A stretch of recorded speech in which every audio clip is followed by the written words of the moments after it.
Yo, what's up, guys? You got your boy Nandra here. Welcome to another video. So for this video, it's just gonna be a quick Saharu, I guess mini showcase or whatever. So still relatively the same deck. I don't think I've changed anything for the last few days. I think the only thing I did was add in Lyrials. I think and that was it. Just still playing around with it. Just having fun because I actually want to try to get to 500 Dreamcraft wins. Let's see where I am now. I'm at I don't know. I think it's 200? No, I lied. I'm barely at 150. Holy shit. but yeah. So for today's game, I'm actually gonna be showing you guys I think 2 or 3 games, maybe more, maybe less. I'm not really sure. Oh no, I lied. So the games I'm gonna show you exactly 1 game. So for this game was interesting to me because I know a lot of times again. Some people will mention to me all the time, tech doesn't matter, things like that. No, having tech and knowing what's, commonplace, for people is very, very important. So for me, one of the things I know is that the Japanese, they love Leonidas, whereas a lot of people don't really like Leonidas. The Japanese, they love Leonidas and they will put it in any deck they get a chance to put it in. Just because Leonidas is a very, very strong win con. Leonidas, if you get into a state where your opponent can't answer it, they either die to that plus Albert, or just killing the Leonidas and then just dying to the Albert because of the Leonidas resolve. It's very, very tricky to deal with. Alright, so versus sword. So most times when you versus sword, you're either versus aggro or versus mid-range. Sometimes you're versus control, but the control thing I find is very, very rare. I'll go ahead and I draw into multiple 2-drops as well as the singer. That's nice. I kept the singer just because singer was going to be my turn 3 play. Now the singer is bad in a sense because it dies to Geno, but I didn't know for sure if he was or wasn't aggro. I can't actually make that assumption just because his sleeves don't tell me anything. So I pick up a lot of 2-drops. This is good for me. I pick up even more 2-drops. So I told myself if he didn't play a 2-drop here, I was going to go ahead and go for Stella.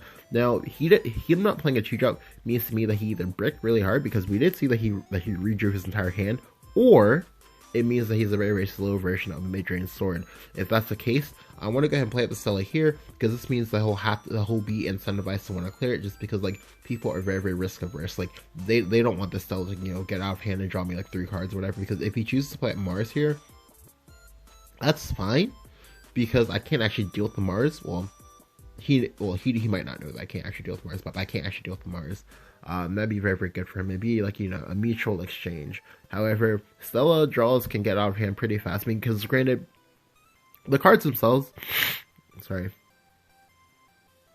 the cards themselves are whatever.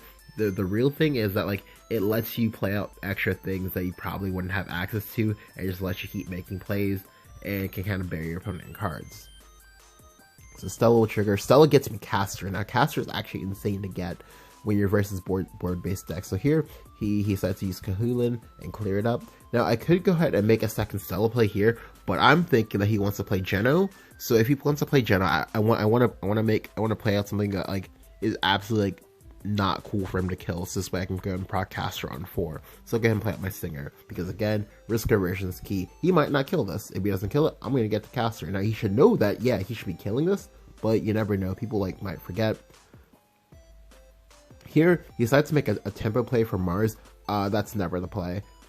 I would honestly just hold Mars. You're not taking any damage. You're the only thing this does is just you say, oh hey, here, go ahead and evolve for me, Mr. Rune player. But that's, I don't know. I don't think the evo is worth it. Just because if you can protect the Mars just gets really out of hand. And you just win games that way. Especially if you know you have the Luminous Mage coming up. So now he just goes Luminous Mage.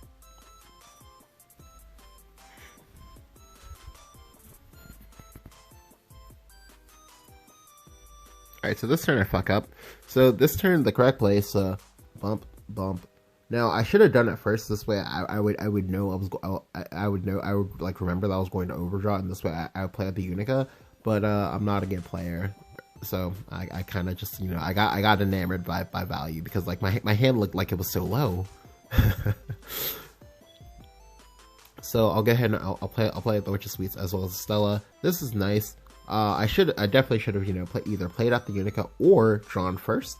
In this way, I would go ahead and have my Stella behind a ward. Behind the ward is where I want to be, because if it's behind the ward, it makes it very, very difficult for him to deal with. But again, I didn't actually order correctly. In the future, you definitely draw first, and then you play out the rest of your turn. So we're gonna see me overdraw now. Now the question is, what will I overdraw? I don't want to. If I overdraw Israfel, I might as well concede because that's a really bad card to overdraw. Here he makes another Mars placed in it. The system, I'm assuming that yep, White Paladin is gonna come out. So the White Paladin actually isn't actually that good on this board because I can actually still snipe the Mars because I have Hector. If I draw, well, I guess I won't really draw it because I'm about to overdraw. But if I were to draw the Felice as well, Felice could also snipe it. Yep. So here he goes ahead and he kills off my second Stella. I overdraw Felice. So the Felice overdraw, it hurts a bit. I'm not gonna lie, it hurts. But here I'll go ahead and I'll just go Hector. I'm not gonna evolve the I don't need to evolve this Hector. Like if I evolve the Hector still dies to pretty much like anything he wants to do. I'm okay with the Hector dying on board because that means he'll have to trade off his tokens to do so. Instead, he goes for Kahulin. And I'm like, okay, all right. I'm totally fine with that because like he's not pushing anything. His board's kind of narrow too, so it's not good for him. I do pick up the Israfel, and the Israfel lets me go ahead and wipe his board clean. Now he will have to give me his last Evo, or he will have to use another Luminous Mage. And now I'm in a really good spot because again, we see that I control a lot more cards than he does. I control 9 cards, he controls 5 cards. That's very, very big. Additionally, because he's Swordcraft, he's going to be playing a lot of tokens. All of these tokens are usually at 2 HP. I have an Israfel. I also have a Sock. Well, so I can clear his board up to 2 more times, and that's very, very good. Like it'll help me just keep just like being ahead of him in cards. Here he plays at Roland. I don't have to care about the Roland. I don't. One, if it ever gets off hand, I have Petrification. But 2, like I'm okay to win this. I'm okay to just win this game by just having more cards than he does.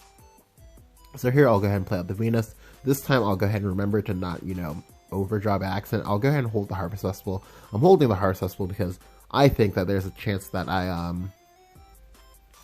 I might just play it out later and be fine with it that way. But I don't want to clog up my board space now because I do know I have the Ginger in my hand right now, so it is something that I have to be like thinking about. Now here, again, like I said, I held off on the Petrification because I knew that he was going to play Leonidas. I didn't know he was going to play it on turn 9 exactly, but I did know that he had a Leonidas in his deck. So this is good for me because like Leonidas is a brick if he doesn't evolve this. If he evolves this, that's actually a mistake because he evolves it. I go ahead and I petrify it. He's out of Evos. I still have 2 Evos left. I don't have to care. But he's going to evolve it for me. I know this. He knows this. So he'll go ahead and evolve. He'll trade. Now, here, I felt like he didn't have to make the trade here. You don't have to make that trade. Like, you can take the value trade into Unique and that'll be perfectly fine. But here, he leaves himself open to, getting bamboozled. Because that'll just kind of all go Witch of Sweets into Singer. So, playing up the Singer here was actually a mistake. The correct play is to actually play at nothing. And instead just play at the Petrification because now he's going to make me overdraw. I can literally just feel in my bones he's gonna make me overdraw, and I do not want to use my I do not want to use my Evo because like right now I have a massive Evo advantage over him. Additionally, I have multiple cards in my hand that require an Evo to not be like dead cards. So yeah, I'll go ahead and petrify it. I'll go ahead and trade, and I'll pass. So again, we know he's gonna make me overdraw because people just can't resist making people overdraw. It's just a thing that they do. Yep, here he plays out Geno. So, the Geno play is good for me that he made it, because ordinarily, okay, so it's good and bad. It's good for me because I drew into my Lyrial. Now, the Lyrial is amazing right here, because otherwise I would have gone, like, say, Grimnir or something like that. But now I get to go Lyrial, I get to evolve the Lyrial, ping down the 4-1, go ahead and go Stockwell for Israfel, and then nuke his board again. Now, he did manage to climb back up a little bit in cards, but, like, I've never not had, like, a billion cards this entire game, so it's not a good spot for him still. I'm also still at 20, so there's that. I'll go and play at the Harvest Festival here, because, like, I'm expecting him, if he has Baja, to want to Baja this board. I don't care if he Baja's this board, like, that's fine. That's perfectly fine by me, I don't care. But here, we'll play out Aurelia. Now Aurelia is good, but it's not as good as it could be because it didn't get the triple proc activation or whatever. So here he'll evolve his Luminous Mage. That's fine with me. I don't care. And now what we'll see me do here is we'll see me go ahead and use my last Evo. So I thought about this turn for a lot. And I knew that, like, because he has no Evos, I have to make, like, high tempo plays, like, each turn. Because if he has a second Leonidas, now, granted, like, I'm at 20, but if he has a second Leonidas, it's going to be kind of difficult for me to play around. Because it will, in fact, murder every single thing on my board. And he doesn't actually need it to go face. He just needs to slowly, like, work his way back up in cards. And he can do that because the Leonidas plus the Durando in play means that he can trade into, like, the bulkiest of things I have and just not die. Like, he can literally make, like, up to 3 trades and not die. That's pretty ridiculous. So I don't want to give him any space to play these things out. I want him to be afraid of me having a second petrification, because if I petrify that Durando, he will die. Now, we know that I only have one of these in my deck, but he doesn't know that. He should probably assume that I have 2, because, like, a lot of people don't think one of them are good. Anyway, here he plays our front guard general into Momo. So this is actually very, very good for him, because this means that he can try to use this turn to try to force me to have a low tempo turn in which I can't actually clear off the front guard. However, unfortunately for him, I can actually clear off the front guard. So I'll go ahead and I'll toss down the Illusionist. I wanted to say the Illusionist or Zeus, but I don't actually need that to happen. All I need to do is I just need to bust through enough of these wards and then drop them down to 4, and then the Zeus can go ahead and come in for the kill. So I'll go ahead and I'll go Illusionist here. Now I did have the option of going for Staircase if I wanted to this turn, but I don't think that's the correct play for obvious reasons. I will, however, go ahead and toss in the Levi. I'll go ahead and trade here as well. Yeah. So now I'm threatening lethal. And so this turn we see, I don't know, like I guess he just didn't read cards. Because the Illusionist will be banished at the start of my turn, but I guess he either conceded or I'm not sure exactly what happened here. Because the correct play is if you're going to make this play, you have to trade here and you have to trade here. Or you can trade here twice. If you trade here twice, you leave 2 more damage in play, but these 2 are low enough that they can be killed by removal spells if you have them. You never kill this because, again, it just banishes itself, and you never go face because you're literally facing down 10 damage in play. But here he trades that way, and I'm like, oh, okay, I guess he's never read Illusionist before. So this is lethal. However, I'll go ahead and, because this is faster, I'll go ahead and kill him with the Hector. Although I should have just killed him with the Zeus, because he might just think that I top decked him, which is true to, I guess, to an extent, but I did have the lethal. So this game is important for 2 reasons. One, because he kind of, like, tossed away his Mars. I honestly feel like in that type of deck, like, because it's really centered around Mars, there's no reason for you to be like throwing out Mars to die on turn 4 for no reason when you know I can kill it. Like, I don't understand why that's, like, ever a play you would make. It honestly doesn't matter how bad your hand is, especially when you know they have, like, Luminous Mage and things like that, and also when you're only facing out a 1/2 in play. The other thing is just, I was able to turn off the Leonidas, which is actually huge. Now, granted, he wouldn't have been able to kill it. He wouldn't have been able to kill it himself immediately. It would have taken him at least another 1.5 turns to do it. But it's very, very important that just, when you get the option to do things like that, you just, take away the option from your opponent. Because, like, I have actually seen people who have Erd in their deck and will Erd their Leonidas on purpose in order to set off the activation immediately. Yeah, I actually know people who do that. Yeah, I don't know.